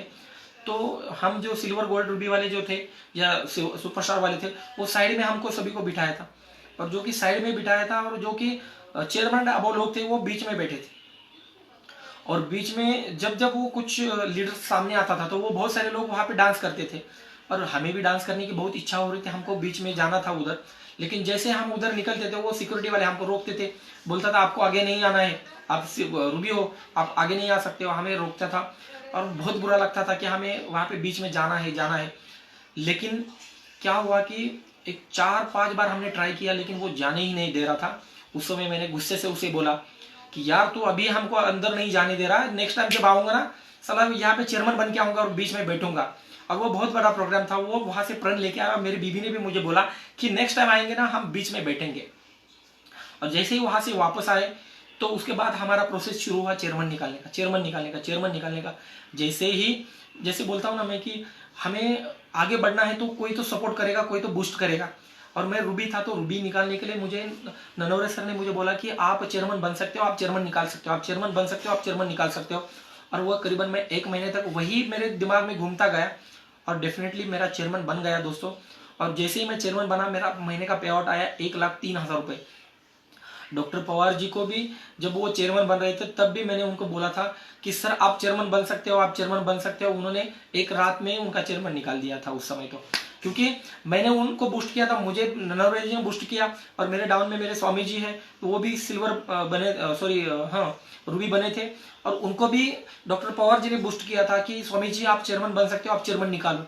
यानी कि कोई तो आपको बूस्ट करने वाला आदमी लगेगा। वैसे भी मुझे ननौरे जी ने बूस्ट किया, डॉक्टर पवार जी को मैंने बूस्ट किया, तो डॉक्टर पवार जी ने स्वामी जी को बूस्ट किया था। यानी कि हर एक के पीछे किसी ना किसी का सपोर्ट रहता है, और इन सभी का हमें सपोर्ट मिला और उसके कारण हमें बहुत फायदा हुआ। और आईएमसी में जैसे चेयरमैन बना, जैसे बोलते हैं ना चेयरमैन बनने के बाद लोग थोड़ा सा ईगो प्रॉब्लम्स रहता है, कि उस ईगो में बहुत सारे प्रॉब्लम्स आए। लेकिन उसमें भी हम देखते आ रहे थे कि मैंने क्या किया कि जब मैं चेयरमैन बना तो मैं अलग से मीटिंग करना शुरू किया। मैंने डॉक्टर पवार जी को वहाँ से थोड़ा सा दूर रहने लगा उनसे, और उनको छोड़ता गया, और मैं खुद मीटिंग लेता गया, और हमारा अलग से मीटिंग होने लगा। लेकिन प्रॉब्लम ये हुआ कि दोस्तों मैं उस समय जानता नहीं था, और उस समय मुझे पता भी नहीं था कि आपकी टोटल टीम आपको छोड़ जाए, लेकिन आपको अपलाइन का हाथ नहीं छोड़ना चाहिए, वो पता नहीं था मुझे। लेकिन ये गलती हुआ मुझसे कि मैंने उनसे हाथ छोड़ा और मैंने खुद काम करना शुरू किया। लेकिन दिक्कत ये हुई कि मैं चेयरमैन से फिर डायमंड, डायमंड से फिर रूबी, रूबी से फिर गोल्ड, ऐसा मेरा मेंटेन होता गया और मैं रिवर्स आता गया। और उसका मुझे बहुत अफसोस है कि करीबन 1-1.5 साल या 2 साल तक मैं उनके संपर्क में नहीं था। तो मुझे बहुत सारे उसके प्रॉब्लम्स भी झेलने पड़े, क्योंकि तब तक मैंने चेयरमैन बनने के बाद मैंने 4 व्हीलर गाड़ी भी लिया था आईएमसी से, विटारा ब्रीजा ब्रांड न्यू। लेकिन जो कि प्रॉब्लम ये हो रहा था कि वो गाड़ी मुझे मेंटेन करने के लिए भी पैसा मुझे मिल नहीं रहा था। लेकिन जब अब से 10 महीने पहले हमारे अपलाइन के अपलाइन है जो कि डॉक्टर अख्तर जी है, उन्होंने हैदराबाद में एक मीटिंग लगवाया था। उस मीटिंग में गए थे हम, और उन्होंने महाराष्ट्र के जो भी चेयरमैन एंड अबव लोग थे उन सभी को उन्होंने वहाँ पे बुलाया था, और वहाँ पे उन्होंने एक गोल बनाया था। और वो गोल के पास उन्होंने एक क्या बोलते हैं उसको, बाण बनाए थे, और उसके मुंह थे जो तीर था, वो तीर का जो मुंह था वो बाहर की तरफ उन्होंने लगाया था, सब तीर सभी वो गोल के आस में। तो उन्होंने बोला कि आप सब लोग काम तो कर रहे हो, आईएमसी में बिजनेस भी कर रहे हो, लेकिन आप सभी के मुंह है ना एक तरफ नहीं है, आपके सब अलग अलग मुंह है। तो आपको क्या करना है, आपका मुंह एक तरफ करना है और इस गोल के ऊपर फोकस करना है। जब आप गोल के ऊपर फोकस करेंगे तो अपने आप वो गोल बढ़ता जाएगा और आपका टीम बड़ा होता जाएगा। और जिसके भी जो भी प्रॉब्लम्स है यहाँ पे शेयर करो, आपको जो जो प्रॉब्लम्स आ रहे हैं उसको शेयर करो। हर एक ने अपने अपने अपने प्रॉब्लम शेयर करना शुरू कर दिया। और मेरा प्रॉब्लम तो क्लियर ही था कि मेरी जो गलती थी उसे मुझे मानना था, और मैंने वहाँ पे खड़ा रहा। मैंने बोला कि डॉक्टर पवार जी से मैं बिना शर्त माफ़ी मांगना चाहता हूँ कि जो मुझसे गलती हुई है उस कारण मैं चेयरमैन से फिर रिवर्स आया हूँ, और मुझे उनके सपोर्ट की ज़रूरत है। पहले जैसे मेरी टीम उनके मीटिंग में बैठती थी, अभी मुझे बैठना है और मेरी टीम को भी उस मीटिंग में बिठाना है। तो उन्होंने उस समय बोला कि चलो ठीक है, कोई दिक्कत नहीं है, आपको मैं माफ़ करता हूँ, और उन्होंने बड़े दिल से मुझे माफ़ कर दिया। और तब से 10 महीने पहले का बात है कि तब से मेरे टीम के लोग भी उनके मीटिंग में बैठना शुरू कर दिया, मैं भी वहाँ पे मीटिंग में जाना शुरू कर दिया। दोस्तों उसको फ़ायदा ये हुआ कि मैं गोल्ड से फिर रूबी, रूबी से फिर डायमंड, डायमंड से चेयर, मेरा जो इस महीने का मेरा मेंटेन हुआ है दोस्तों एम्बेसडर स्टार। यानी कि आज मैं सोचता हूँ कि मेरी जो गलती है जो मेरे से हुई है किसी और से ना हो, क्योंकि अपलाइन का अगर हाथ छोड़ते हैं तो डेफिनेटली बहुत सारे प्रॉब्लम्स आते हैं। लेकिन ये काम करने के बाद जो अब यहाँ इस मुकाम पे पहुँचा हूँ तो डेफिनेटली मुझे बहुत आनंद आ रहा है, और मैं सोचता हूँ कि आईएमसी में मैं आगे बढ़ रहा हूँ, उसका अगर श्रेय किसी को जाता है तो वो 100% मेरा श्रेय ये डॉक्टर पवार जी को जाता है, कि जिन्होंने मुझे माफ़ भी किया, उनके मीटिंग में बैठने के लिए जगह भी दी, और उसके साथ साथ बहुत सारे काम में वो मुझे इन्वॉल्व भी करते हैं, और बहुत सारे मेरे ऊपर वो विश्वास भी रखते हैं। और इस 10 महीने में उन्होंने जो मुझे बताया वो मैंने सुना भी और वो किया भी। उन्होंने अब तक जो भी बताते हैं वो मैं करते आया हूँ, क्योंकि ऐसे बहुत सारे हैं कि जो मैं सीखना चाहता हूँ और अभी सीख भी रहा हूँ। मेरा ये पहला मीटिंग है कि जो मैं हिंदी में आपसे बात कर रहा हूँ, क्योंकि मेरा काम जो है पूरे महाराष्ट्र में है, उसके साथ साथ कर्नाटक में भी हुबली धारवाड़ रोन, उसके साथ साथ मेरा मध्य प्रदेश में भी काम चल रहा है, सुजालपुर शाजापुर डिस्ट्रिक्ट में उधर काम चल रहा है, गोवा में काम चल रहा है मेरा, क्योंकि अलग अलग डिस्ट्रिक्ट में तो है, उसके साथ साथ अलग अलग राज्य में भी काम चल रहा है। तो उसके लिए हिंदी आना बहुत ज़रूरी है, तो वो मैंने हिंदी सीखा, क्योंकि 10वीं में तो मेरा मराठी, हिंदी और इंग्लिश तीनों विषय गया था, और हिंदी तो मेरा अच्छा नहीं था, लेकिन फिर भी मैंने सीखना चाहा, और अभी मैं हिंदी सीखते सीखते आपसे भी बातें कर रहा हूँ, क्योंकि हिंदी आना चाहिए। कि किस लिए आना चाहिए, तो दूसरे अगर राज्य में जाते हैं तो वहाँ पे तो हमें बात करनी होगी, इसलिए मैंने हिंदी भी सीखना शुरू किया और अच्छी तरह से भी बात भी कर रहा हूँ। और दोस्तों, मैं आईएमसी में अभी तो मेरा फर्स्ट मंथ है एम्बेसडर का, आगे भी मेरे 2 महीने और हैं, वो भी मेंटेन हो जाएंगे, कोई दिक्कत नहीं होगी, क्योंकि उसके लिए मेरे को मेरा अपलाइन का भी सपोर्ट है और मेरे डाउनलाइन का भी सपोर्ट है, क्योंकि मैं थैंक्सफुल हूँ कि मेरे डाउनलाइन, मेरी बहुत ही ज़बरदस्त मेरे डाउनलाइन मुझे मिली है, जो कि बहुत अच्छी तरह से काम कर रही है। और हर एक को मैं जो भी उनके ऊपर अगर बोलता हूँ कि आपको इस महीने इतने सारे लोगों को जोड़ना है, आपको इन लोगों को कॉल करना है और आपको ऐसा ऐसा आपको मेंटेन करना है, तो उस तरह वो मानते भी है और वो करते भी है, उस तरह उनका बिजनेस भी बढ़ रहा है और उनका सपोर्ट भी है, और उसके सपोर्ट के कारण मेरा टीम भी और ग्रोथ होता जा रहा है। अब तक मेरा टीम साइज 10,000 लोगों का टीम बन चुका है। मैंने तो करीबन 5-6 लोगों को ही ज्वाइन किया था, लेकिन कारवा आगे बढ़ता गया और इस तरह मेरा वो टीम अब तक 10,000 का बन चुका है। करीबन इस पिछले महीने में मेरे टीम से करीबन 4 लोग चेयरमैन बन चुके हैं, इस महीने भी करीबन 3 लोग चेयरमैन बनने वाले हैं, और अब तक का अगर टोटल चेयरमैन का जो आंकड़ा है तो करीबन 10 लोग मेरे टीम से चेयरमैन बन चुके हैं। और दोस्तों, कि बेहद खुशी लगती है कि टीम तो आगे बढ़ रही है, अब तो खाली हमें टीम को सपोर्ट करना है और टीम को आगे लेके जाना है, क्योंकि टीम को अगर आगे लेके जाना है तो उसके लिए अपलाइन का सपोर्ट बहुत ज़रूरी है। तो मैं अपलाइन को हमेशा मेरा गुरु मानता हूँ, अपलाइन को हमेशा के लिए मेरा पिताजी मानता हूँ, क्योंकि उनका मुझे सपोर्ट मिला है।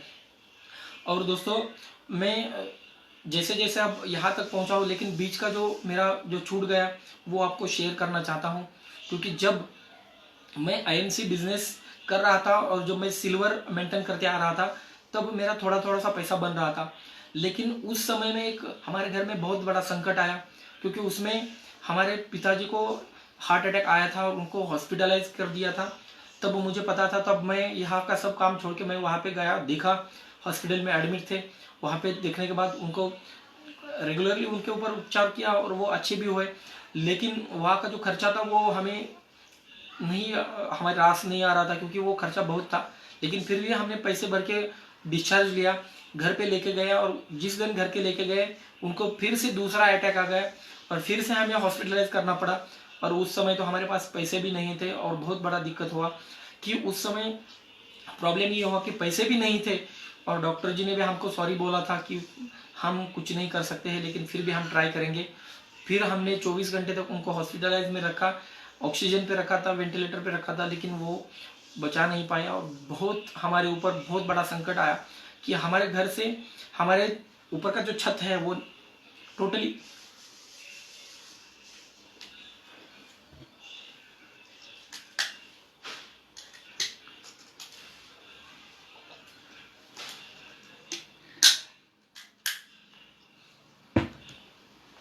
हमारे सर का जो छत था वो निकल गया।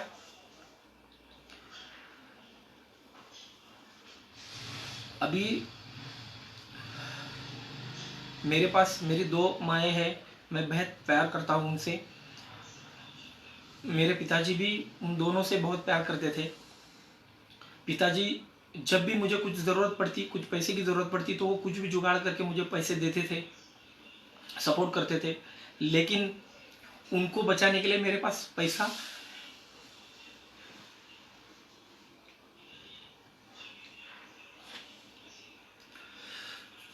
हम डिस्चार्ज क्यों किया था, तो आगे हर दिन का पैसा बढ़ रहा था और मेरे पास पैसा नहीं था, इसलिए हमने डिस्चार्ज करके उनको घर पे लेके गए थे और उसी दिन दूसरा हार्ट अटैक आया था, तो उसके बाद वो चले गए। लेकिन मेरे पास पैसा नहीं था उनको बचाने के लिए। मैं सोचता हूँ कि उस समय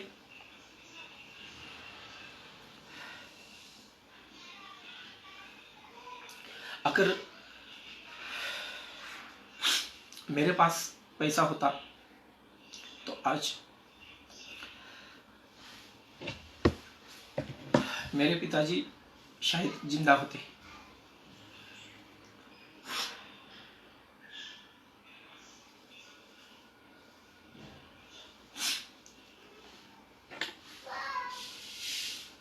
दोस्तों, तब से मैं दिमाग में एक ही सपना लेके आया हूँ कि आईएमसी में मुझे सक्सेसफुल बनना है।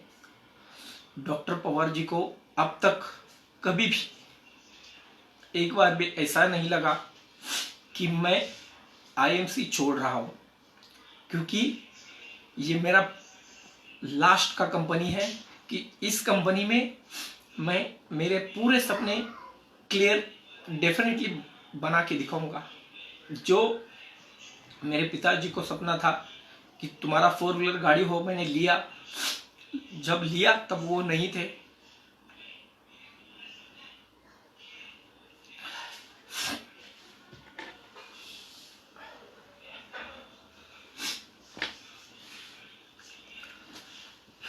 अब नहीं है, लेकिन फिर भी उनका बहुत बड़ा आशीर्वाद है मेरे पीठ पर, क्योंकि उन्होंने बोला था कि तुम बिजनेस करो, क्योंकि 10वीं फेल हुआ था तब उन्होंने मुझे बिजनेस में उतारा था,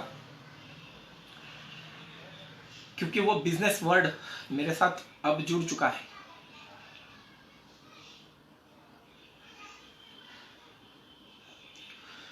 मेरे पिताजी जब गुजरे थे तब पंढरपुर से डॉक्टर पवार जी भी उनके अंतिम यात्रा के लिए वहाँ पे आए थे।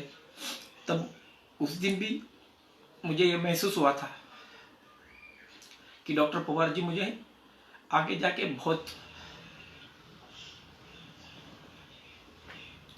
सपोर्ट कर सकते हैं।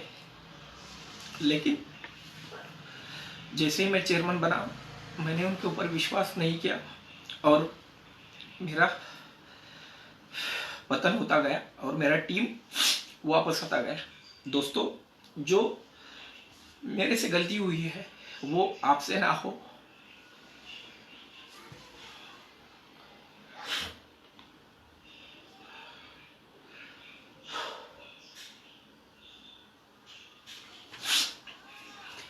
जो गलती मुझसे हुई है वो आपसे ना हो, इसलिए मैं आपसे ये सब जानकारी दे रहा हूँ, क्योंकि अपलाइन हमारा बेस्ट विशेष है, वो कभी भी हमारा बुरा नहीं सोचता है। हमें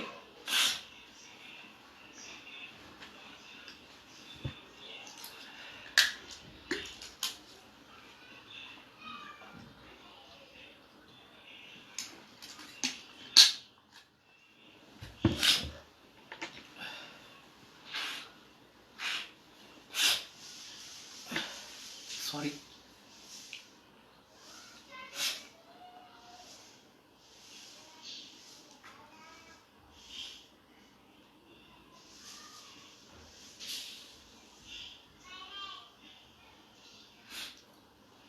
दोस्तों, मैं आपका ज़्यादा टाइम नहीं लूँगा, लेकिन ये मेरी सक्सेस जर्नी आप तक पहुंचना बहुत ज़रूरी थी, क्योंकि ज़िंदगी के हालात में मैं जहाँ जहाँ से गुज़रा हूँ उसमें मुझे मेरे पिताजी का, मेरी दोनों माँ का बहुत सपोर्ट है। आज भी मैं जो भी करता हूँ वो मुझे दोनों बोलते हैं तुम करो, कोई दिक्कत नहीं है, तुम करोगे, जो भी करोगे अच्छा ही करोगे, क्योंकि कभी तुमने किसी का बुरा नहीं सोचा है, तो डेफिनेटली तुम अच्छा ही करोगे। तो मैं आप सभी से दोनों हाथ जोड़ के प्रार्थना करता हूँ कि आईएमसी में आपने आए हो तो अपलाइन के ऊपर विश्वास करो, डेफिनेटली आपको सफलता मिलेगी, डेफिनेटली सफलता मिलेगी। मैं आईएमसी में अभी एम्बेसडर बना हूँ, लेकिन फिर भी मैं अपने आप को सफल नहीं मानता हूँ, क्योंकि मेरे बहुत बड़े सपने हैं।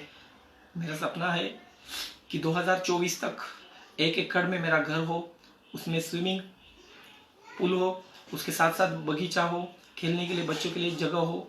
ऐसे बहुत सारे बड़े सपने हैं मेरे खुद की करीबन 4 गाड़ियां हो, कि वो एक स्टेप बाय स्टेपली मैं 2016 तक वो पूरे सपने में पूरे करना चाहता हूँ।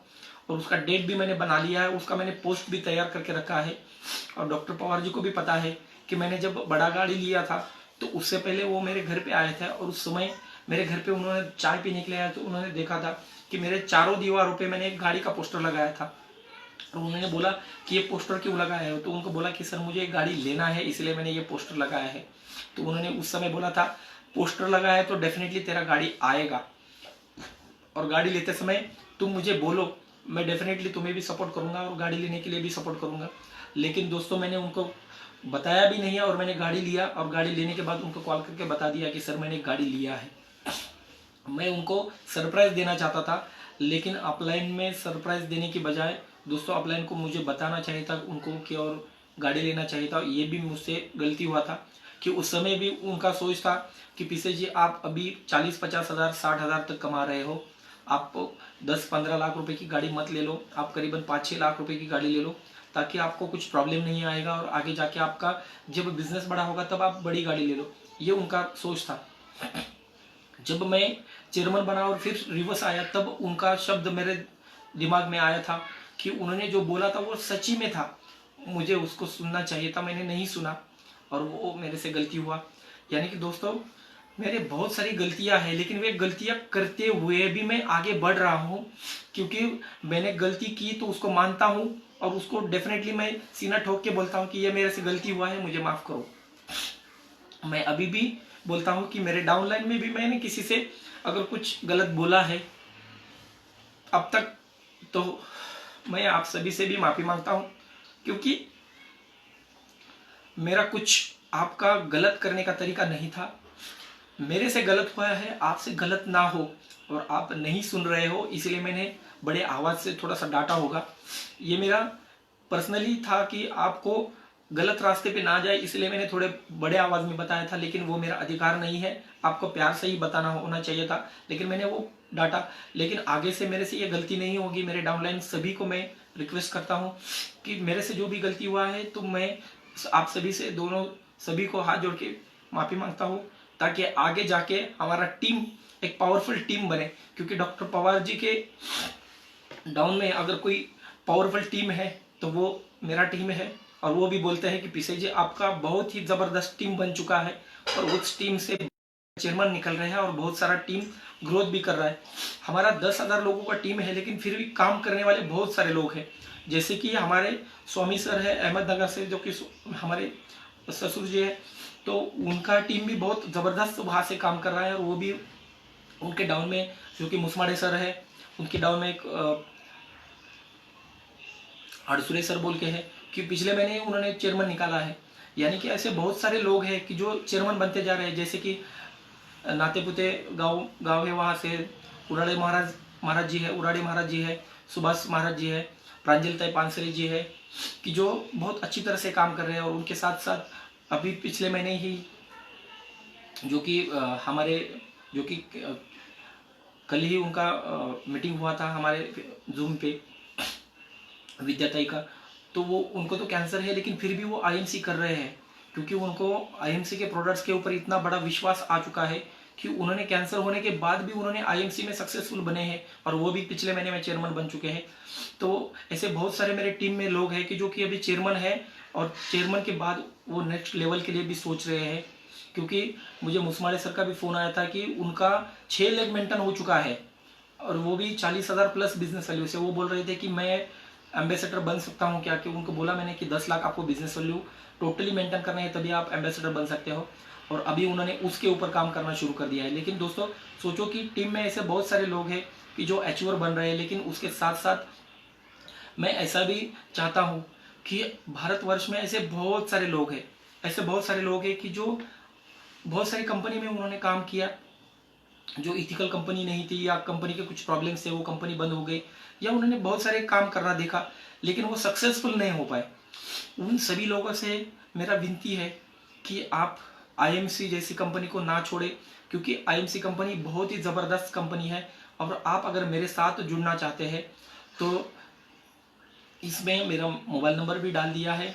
फिर भी मैं आपको बताता हूँ कि मेरा नाम पिसेत ज्ञानेश्वर संभाजी है। मेरा मोबाइल नंबर है 9960009100।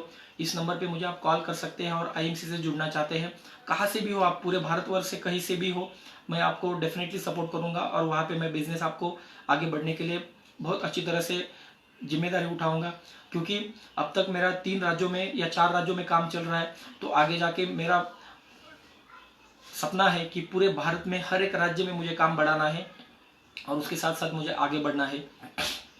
क्योंकि दोस्तों सफलता अगर हमको चाहिए तो उसके लिए हमें काम तो करना होगा और हर एक राज्य में करना होगा, क्योंकि भारत हमारा बहुत बड़ा है और भारत के लोग भी बहुत ज़्यादा है, क्योंकि करीबन 135 करोड़ की आबादी है और उसमें से आईएमसी में खाली अभी तक 1 लाख लोग ज्वाइन हो चुके हैं।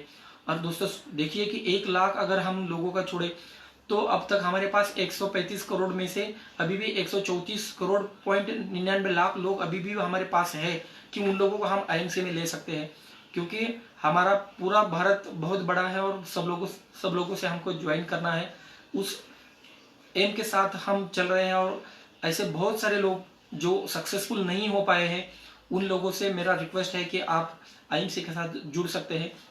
दोस्तों आईएमसी में सक्सेसफुल 100% मिलेगा, उसके लिए आपको आईएमसी में कम से कम आपको विश्वास रखना होगा अपने आप पर, आईएमसी पर। उसके साथ साथ 3 से 5 साल आपको आईएमसी को देने हैं, तभी आप आईएमसी में सक्सेसफुल बन सकते हैं। क्योंकि मैंने आईएमसी को जैसे स्टार्ट किया तब से मैंने आईएमसी पे ऊपर इतना विश्वास रखा है कि एक दिन भी मुझे ऐसा नहीं लगा कि मैं आईएमसी छोड़ूं और दूसरी कंपनी में काम करूं। क्योंकि मैं चेयरमैन से रिवर्स आ रहा था, तो रिवर्स आने के कारण भी मुझे पता थे कि मैंने अपलाइन का हाथ छोड़ा था, तो वो कारण भी मैंने क्लियर करवा लिया और वो कारण मैंने क्लियर करवा के उस पर माफ़ी मांग के मैंने फिर से काम करवाना शुरू कर दिया और उनका मुझे बहुत बड़ा सपोर्ट मिलता गया। और 10 महीने का रिजल्ट है कि आपके सामने फिर से मैं चेयरमैन मेंटेन करता गया। और पिछले महीने का मैं गुड न्यूज़ बताऊं आपको कि पिछले महीने तो मेरा एम्बेसडर निकला है, लेकिन मैंने चेयरमैन मेंटेन किया है, वो भी अरबी के साथ। यानी कि चेयरमैन का अब तक का मेरा अरबी नहीं मिला था रॉयल एनुअल बोनस, वो पिछले महीना मेरा पहला मंथ है कि जो मैंने आईएमसी का अरबी अचीव किया है। यानी कि आईएमसी का अरबी चेयरमैन अरबी करीबन 40 से 50 हज़ार रुपये तक मिलता है, यानी कि वो मैंने अचीवमेंट कर लिया है।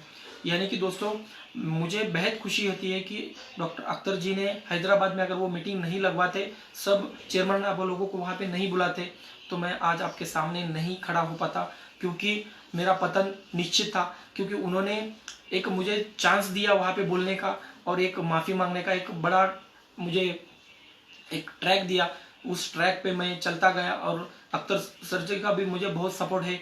उसके साथ साथ राज शर्मा जी, उनको तो मैं बहुत पावरफुल आदमी मानता हूँ, क्योंकि जब पहला मीटिंग हुआ था तब मेरी बीवी मेरे साथ में थी और जब राज शर्मा जी ने बहुत एनर्जी के साथ मीटिंग दिया था तो मेरी बीवी ने मुझे रात भर सोने नहीं दिया था, क्योंकि वो बोल रही थी कि वो राज सर जी का आवाज़ जो है मेरे कान में गूंज रहा है और मुझे नींद नहीं आ रही है।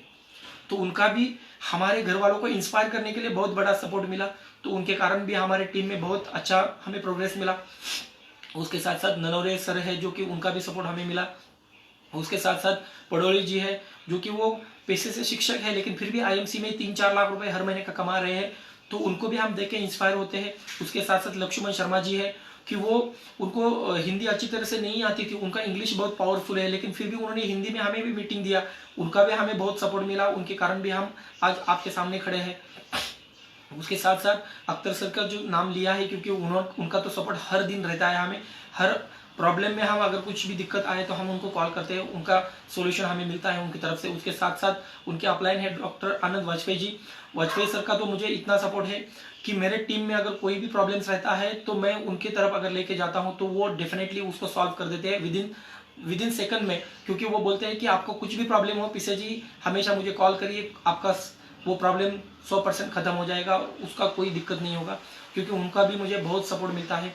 उसके साथ साथ उनके अपलाइन है प्रेम जी, क्योंकि प्रेम जी तो प्रेम उनसे मिलता ही है हमें, क्योंकि जब जब हम मिलते हैं उनसे तो वो बोलते हैं पीसे जी कैसे हो, तो हमारा उत्तर यही रहता है कि सर बहुत बढ़िया है। क्योंकि उनसे भी हमें बहुत बड़ा प्यार मिलता है।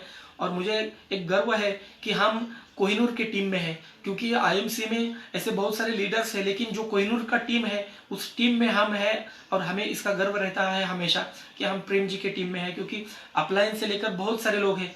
उसके साथ साथ बॉम्बे से ही है आफरीन मैडम जी है, उनका भी हमें बहुत बड़ा सपोर्ट रहता है। क्यों? क्योंकि जब जब हमने उनको सुना है कि हमारे टीम में भी बहुत सारी लेडीज वर्ग है, तो लेडीज लोगों को हम उनसे सीख के उनको दिखा के उनको प्रमोट करके हम हमारी टीम को इंस्पायर करते हैं और लेडीज लोगों को आगे बढ़ाते हैं। क्योंकि अफरीन जी को हमने बहुत बार सुना है और बहुत ज़बरदस्त उनका भी हमारे टीम के लिए सपोर्ट है। तो इतने बहुत सारे लोगों का सपोर्ट मिलता जा रहा है। उसके साथ साथ महाराष्ट्र की एरिया मैनेजर जी है, जो कि एरिया मैनेजर जी का उनका भी वो प्रोडक्ट ट्रेनिंग बहुत ज़बरदस्त लेती है और बहुत अच्छी तरह से उनका बातचीत भी रहता है। इतने बहुत सारे लोगों का हमें सपोर्ट मिला है, इस कारण हम आईएमसी में सक्सेस बने। सभी लोगों को थैंक्सफुल है, क्योंकि हम उनका ऋणी जिंदगी भर रहेंगे, क्योंकि थैंक्स करने से वो ऋण कम नहीं होगा। क्योंकि हमारे ऊपर जो उपकार हुआ है वो जिंदगी भर रहेगा, मरते दम तक रहेगा। क्योंकि जो आपने सपोर्ट हमको किया है वो डेफिनेटली मरते दम तक रहेगा। हमें यश दिलाने के लिए आपका बहुत बहुत धन्यवाद, क्योंकि आपने हमें इतना सारा सपोर्ट किया। मैं जाते जाते दोस्तों खाली यही बोलूँगा, क्योंकि हमें ज़िंदगी में अगर आगे बढ़ना है तो हमें संघर्ष तो करना पड़ेगा। और संघर्ष चींटी जैसा करना तो वो तो बहुत ही ज़बरदस्त है। क्योंकि मैंने जो अमिताभ बच्चन जी है उनके कुछ लाइनें हैं, उनके पिताजी ने लिखी हुई है, लेकिन उन्हें बोली हुई है। मैंने यूट्यूब पे वो जब जब मैंने सुना हूँ वो मुझे इंस्पायर करती है। क्योंकि हर एक की ज़िंदगी में ये बहुत सारे ऐसे क्षण आते हैं और वो क्षण हर एक की ज़िंदगी में आते हैं और मुझे भी वो इंस्पायर करते जाते हैं। क्योंकि लहरों से डरकर नौका पार नहीं होती, कोशिश करने वालों की कभी हार नहीं होती। नन्ही चिट्टी दाना लेकर चढ़ती है, चढ़ती दीवारों पर 100 बार फिसलती है। मन का विश्वास रगों में सांस भरता है, चढ़कर गिरना गिरकर चढ़ना ना अखरता है, आखिर उसकी मेहनत बेकार नहीं होती, कोशिश करने वालों की हार नहीं होती। दोस्तों ये इतनी ज़बरदस्त लाइनें हैं कि कोशिश कभी छोड़नी नहीं चाहिए। क्योंकि मैंने बहुत सारी नेटवर्क मार्केटिंग कंपनी में काम किया, लेकिन अनसक्सेसफुल रहा। आईएमसी में किया, सक्सेसफुल रहा। क्योंकि जब तक आपको एक अच्छी कंपनी नहीं मिलेगी तब तक आप सक्सेसफुल नहीं होंगे। और मुझे डेफिनेटली बताने में खुशी होती है कि IMC as a successful company है। करीबन 13 साल से आईएमसी कंपनी टिकी हुई है और आगे जाके हमारी नेक्स्ट जनरेशन नहीं है, आने वाले हर एक पीढ़ी तक आईएमसी जाएगी। क्योंकि जब तक हम पेस्ट का इस्तेमाल करेंगे, साबुन इस्तेमाल करेंगे, तेल इस्तेमाल करेंगे, जो घर में हमारे जो फूड मटेरियल्स लगने वाले हैं, जैसे कि सब्जी का तेल है, जैसे rice and rice brand oil है, मसाले हैं अलग अलग के, जो जो घर में लगने वाली चीजें हैं, हर एक हम इस्तेमाल करते जाएंगे, तब तक आईएमसी कंपनी शुरू रहेगी। क्योंकि आईएमसी ने बहुत बड़ा विजन रखा है कि मैं बताने के लिए मेरे पास शब्द कम है। क्योंकि समुद्र का हम कुछ गिनती हम कर नहीं सकते, क्योंकि आईएमसी वैसा समुद्र है और उस समुद्र के हम एक बूंद है जो आपके सामने खड़े होकर हम जो बात कर रहे हैं। दोस्तों जो मैंने अभी चींटी का आपको बताया, क्योंकि यही हमारी जिंदगी का सबसे बड़ा मोटो है कि उसको हम अगर अच्छी तरह से हमारी जिंदगी में उतारे तो डेफिनेटली हमें सक्सेस मिलेगी और मिलेगी ही। और मैं जाते जाते खाली यही बताऊंगा कि हम जिंदगी में जितना भी आगे बढ़े, जहाँ पर भी पहुँचे, हमारे जितने भी मेंटोर है, चाहे वो हमारा डाउनलाइन हो चाहे वो हमारा अपलाइन हो, कभी भी उनका दिल दुखाना नहीं है, उनके ईगो के साथ कभी भी खिलवाड़ नहीं करना है। क्योंकि अगर ईगो के साथ खिलवाड़ करेंगे तो दोस्तों उसका बहुत बड़ा नुकसान हो सकता है और वो नुकसान आपको नहीं होना चाहिए। इसलिए मैं आपको बता रहा हूँ और मैं भी आज से प्रण करता हूँ कि मैं भी किसी का ईगो नहीं दुखाऊंगा। अगर मेरे से कुछ पीछे भी गलतियां हुई तो उसके लिए भी मैं आपसे माफ़ी मांगता हूँ, क्योंकि मैं आगे से किसी का भी ईगो नहीं दिखाऊंगा, और आपको भी मैं बोलता हूँ कि किसी के ईगो के साथ खिलवाड़ मत करिए, क्योंकि सक्सेसफुल बनना है तो आपको क्लियरली सच बोल के आपको बिजनेस करना है, और सच ही हमेशा के लिए टिकता है, और सच ही हमेशा आखिर तक चला जाता है। मैंने ऐसे भी सुना है कि झूठ बोलते हैं तो उसको ध्यान में रखना पड़ता है, और सच बोलते हैं तो अपने आप बाहर निकलता है। तो इसीलिए झूठ बोलने की ज़रूरत ही नहीं है, क्योंकि आईएमसी कंपनी के बहुत सारे ऐसे सिस्टम्स हैं कि बहुत ही ज़बरदस्त काम कर रहे हैं, और उसका हमें बहुत सपोर्ट मिलता है। अभी जूम मीटिंग से हम जो बिजनेस कर रहे हैं उसका भी बहुत बड़ा सपोर्ट मिल रहा है, और हमारे टीम में हर दिन एक जूम मीटिंग होती है, और डॉक्टर पवार जी के सपोर्ट से वो जूम मीटिंग होती है, और बहुत सारे हमारे टीम के लोग भी उस मीटिंग में ऐड होते हैं, और बहुत उसका सपोर्ट भी मिल रहा है। और उसका एक जीता जागता नमूना है कि जो आईएमसी कंपनी ने जो फास्ट ट्रैक प्लान बनाया है, जो कि फास्ट ट्रैक प्लान का फायदा ये हुआ कि लोग फास्ट अचीवमेंट बन रहे हैं, तो उसका फायदा हर एक को मिल रहा है। तो मैं सोचता हूँ कि जो जो अलग अलग मार्केटिंग में काम कर रहे हैं या वो अनसक्सेसफुल है, उन लोगों को रिक्वेस्ट है कि आप आईएमसी ज्वाइन करें और जल्द से जल्द आईएमसी में अपना एक मुकाम हासिल करें। और दोस्तों, मैं जाते जाते खाली यही बोलूँगा कि आपको संघर्ष बिना कुछ नहीं मिलेगा। संघर्ष आपको उधर भी कर रहे थे, लेकिन आपको संघर्ष इधर भी करना होगा। लेकिन यहाँ का संघर्ष इतिखल है, आपको कोई प्रॉब्लम नहीं आएगा, यहाँ से बहुत बड़ा सपोर्ट मिलेगा। क्योंकि कोई भी कंपनी अगर चुननी है तो उसका अगर प्रोडक्ट प्लान और प्रेजेंटेशन अच्छा हो तो डेफिनेटली हम सक्सेसफुल होते हैं। क्योंकि मैंने देखा है कि आईएमसी कंपनी का प्रोडक्ट भी अच्छा है, प्लान भी ज़बरदस्त है, और कंपनी प्रेजेंटेशन तो अभी लॉकडाउन है फिर भी आईएमसी कंपनी जूम मीटिंग के से माध्यम से हर एक एसोसिएट को वो ट्रेन कर रही है, हर एक एसोसिएट को वो आगे बढ़ाने के लिए सपोर्ट कर रही है। प्रोडक्ट्स की जहाँ जहाँ अवेलेबल है उसकी जानकारी वो यूट्यूब पे हमें डाल रही है कि यहाँ पे आउटलेट है, ये इस टाइम में खुलता है, और उस टाइम वहाँ जाके आप वो प्रोडक्ट्स परचेस कर सकते हैं। यानी इतना बहुत ज़बरदस्त सपोर्ट मिलता जा रहा है। तो मैं आप सभी से यही विनती करूँगा कि मैं अभी सीखते सीखते यहाँ तक आया हूँ, और आपको सीखना है, जिंदगी भर सीखना है। मैं भी सीख रहा हूँ और सीखते सीखते यहाँ तक पहुँचा हूँ। लॉकडाउन के काल में मैंने एक बहुत मुझे अच्छा हैबिट्स लगा है कि मैं बहुत सारी पुस्तक मेरे पास थी, लेकिन वो पढ़ता नहीं था क्योंकि टाइम ही नहीं मिलता था। हर दिन उठता था, मार्केट में चला जाता था, यहाँ मीटिंग है, वहाँ मीटिंग है, होम मीटिंग है या तो ग्रुप मीटिंग है, ऐसे बहुत सारे प्रॉब्लम थे। लेकिन वो मैं प्रॉब्लम नहीं समझता, लेकिन वो मेरा काम था हर दिन का, लेकिन उसमें टाइम नहीं मिल रहा था। ड्राइविंग भी मुझे खुद ही करना था, तो पढ़ना ही टाइम नहीं मिल रहा था, और दिन रात ड्राइविंग कर रहा था। करीबन 2 साल हो गए मेरा गाड़ी लेके। गाड़ी का अब तक का मेरा जो रनिंग है करीबन 1,10,000 किलोमीटर उसका रनिंग हो चुका है। यानी कि सोच सकते हैं कि ड्राइविंग करो या पढ़ूँ, मीटिंग दे दूँ या पढ़ूँ, तो वो पढ़ने के लिए टाइम ही नहीं मिल रहा था। लेकिन जैसे ही लॉकडाउन हुआ है तब से दोस्तों मैंने अब तक 3 किताबें पढ़ चुका हूँ, जिसमें जो किताब है जो कि करो या मरो, जो आईएमसी का किताब है, बहुत ही ज़बरदस्त किताब है, और जो कि डॉक्टर अशोक भाटिया जी ने लिखा है और सत्यन भाटिया जी ने भी है, क्यों इसमें बहुत बड़ी जानकारी मिली है। और उसके साथ साथ मैंने सवाल ही जवाब है, इस पुस्तक को भी मैंने पढ़ा है। उसके साथ साथ सोनू शर्मा जी का एक पुस्तक है, तो उसको भी मैं देखता हूँ। जो कि बजाज जी है, तो बजाज जी का भी मैं वो पुस्तक पढ़ता हूँ। तो अभी तक वो आधा हो चुका है, वो तीसरा पुस्तक है मेरा। यानी कि मेरा पुस्तक पढ़ने का जो हैबिट्स मुझे बना है कि मैं हर सुबह उठता हूँ तो पहले मैं पुस्तक हाथ में लेता हूँ और उसको पढ़ता हूँ। ये मुझे भी एक अच्छा हैबिट्स लगा है कि आपको भी लॉकडाउन के काल में आपको अच्छी तरह से आपको खुद का ख्याल रखना है, क्योंकि आगे जाके ये लॉकडाउन का जो अभी जो कोरोना का प्रॉब्लम है वो आगे भी बहुत आगे चला जाएगा, क्योंकि करीबन 6-7 महीने या 8-10 महीने तक ये प्रॉब्लम्स रहेगा। तो उसमें आपको मास्क की ज़रूरत है, तो आईएमसी कंपनी मास्क भी बना रही है, अब सैनिटाइजर भी कंपनी लॉन्च करने जा रही है। यानी कि हमें लॉकडाउन के काल में भी हो या लॉकडाउन हटने के बाद भी हो, हमें बिजनेस आगे बढ़ाने के लिए बहुत फायदेमंद प्रोडक्ट्स कंपनी लेके आ रही है, तो उसका भी हमें बहुत बड़ा सपोर्ट मिलेगा। तो मैं ज़्यादा इस पर बात न करते हुए मेरी जो लाइफ जर्नी थी मैंने आपको आपके सामने खोल के रखी है। मैं इतना ही बोलूँगा कि मेरे साथ अगर मेरे पिताजी होते तो मुझे बहुत खुशी होती। अब नहीं है, लेकिन फिर भी मुझे उनका आशीर्वाद है, और 2 माँ है मेरे साथ, वो दोनों का भी मुझे सपोर्ट है। तो मैं यही बोलूँगा कि भगवान जो वो जहाँ पर भी है उनको खुश रखे, क्योंकि अब तो वो वापस तो नहीं आ सकते, लेकिन हमारे याद में तो जिंदगी भर जिंदा रहेंगे। और आपको भी मैं बहुत बहुत थैंकफुल कहता हूँ कि आपने मुझे अब तक सुना और अब तक देखा।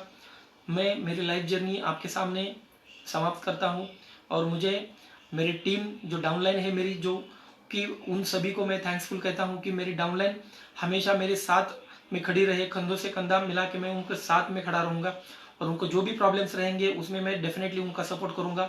और मेरी डाउनलाइन इतनी ज़बरदस्त डाउनलाइन है कि मैं हर एक का नाम तो नहीं ले सकता, लेकिन मैं बोलूँगा कि जो रूबी स्टार है, जैसे कि सुगंधी मैडम जी है, बहुत ही ज़बरदस्त काम कर रही है। झरकर मैडम है, उन्होंने भी बहुत ज़बरदस्त काम करना शुरू कर दिया है। उसके साथ साथ विनायक कोरी जी है, उनका भी बहुत बड़ा सपोर्ट है मुझे, जो कि रूबी लेवल पे है। जो कि पवन यादव जी है, वो बहुत ज़बरदस्त सपोर्ट कर रहे हैं। यानी कि इतने बहुत सारे लोग हैं कि जो आईएमसी में मेरे को एक अच्छी तरह से मान रहे हैं और अच्छी तरह से काम भी कर रहे हैं। और दोस्तों, मैं भी उन सभी को थैंक्सफुल कहूँगा कि जो मेरे संपर्क में है या नहीं है और आगे जाके वो संपर्क में आएंगे, तो उन सभी को मेरा रिक्वेस्ट रहेगा कि आप मेरे से जुड़िए। 100% आईएमसी में आपको सक्सेस बना के रहूँगा, क्योंकि मैं सक्सेसफुल अभी बना नहीं हूँ, लेकिन आगे जाके डेफिनेटली मैं सक्सेसफुल बनूंगा। अभी हर महीने का जो मेरा लाखों रुपए मैं कमा रहा हूँ, आगे जाके यही लाखों रुपए का मैं करोड़ों में भी जाऊँगा, क्योंकि अपलाइन को देखता हूँ तो वो करोड़ों में उनका हर साल का इनकम हो रहा है। तो डेफिनेटली मैं भी वहाँ तक पहुँचूँगा। उसके साथ साथ मेरा जो सपने हैं, जो कि मैंने पहले ही बता दिया आपको, कि वो सपने मैं तीनों स्टेप में टोटली पूरा करूँगा। और हर डेट के साथ मैंने लिख के रखे हैं सपने, और उसका पोस्टर भी बना के रखा है मैंने। हर दिन जब जब मुझे याद आता है तब मैं वो पोस्टर देखता हूँ और मैं डेफिनेटली उसके ऊपर काम करता हूँ। मेरे डाउनलाइन की जो लोग मेरे संपर्क में आते हैं और बोलते हैं कि मुझे ये अचीवमेंट निकालना है, उसके लिए भी मैं उन सभी को सपोर्ट करता हूँ और आगे जाके भी सपोर्ट करूँगा। मैं थैंक्सफुल हूँ मेरे सभी डाउनलाइंस का, सभी मेरे अच्छे मेंटर्स का, मेरे अपलाइन का भी मैं थैंक्सफुल हूँ कि जिन्होंने मुझे सपोर्ट किया और यहाँ तक इस मुकाम तक पहुँचाया। बहुत बहुत धन्यवाद दोस्तों। Good I M C, good I M C, good I M C.